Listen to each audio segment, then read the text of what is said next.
रासायनिक खतांचा वापर करून उत्पादित केलेली आलं हे आपण चहामध्ये वापरतो त्या आल्याच्या झाडांची ही अवस्था रासायनिक खतांचा वापर केल्यामुळे तुम्ही बघू शकता। इथे बघा ही झाडं बघा,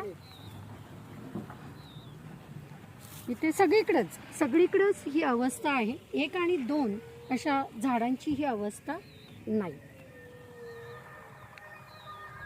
खंडागळे हे शेती करतायत आणि यांनी आल्याची ही जी काही शेती केली तर त्याच्यासाठी त्यांनी हे ॲग्रो 80+ हे ॲग्रो ऑर्गॅनिक मॅन्युअर आणि ही एक बॉटल आहे ॲग्रो ह्युमिक एक्स्ट्रॅक्ट हे वापरलेली औषधं आहेत। आणि अर्थातच ही औषधं आहे आपल्या केवा कायपो कंपनीची, की ज्या कंपनीचा वापर करून हे पूर्ण हिरवगार आलं आज तुमच्या समोर दिसतं आहे।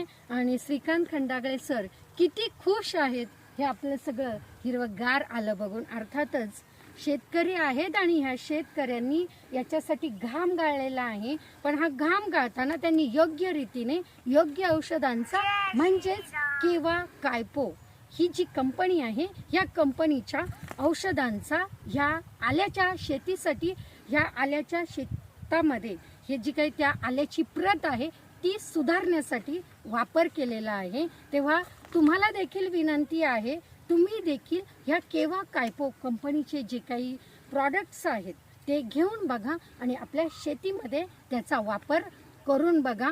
तुम्हाला कसं वाटतं खंडागळे सर, वापर करावा की नाही करावा? अजून प्रत्येक शेतकऱ्यांनी आपले ऑर्गॅनिक शेतीकडे म्हणजे वळायला पाहिजे आणि प्रत्येक शेतकऱ्यांनी आपले केवा कायपो कंपनीचे प्रॉडक्ट 100% यूज केले पाहिजे।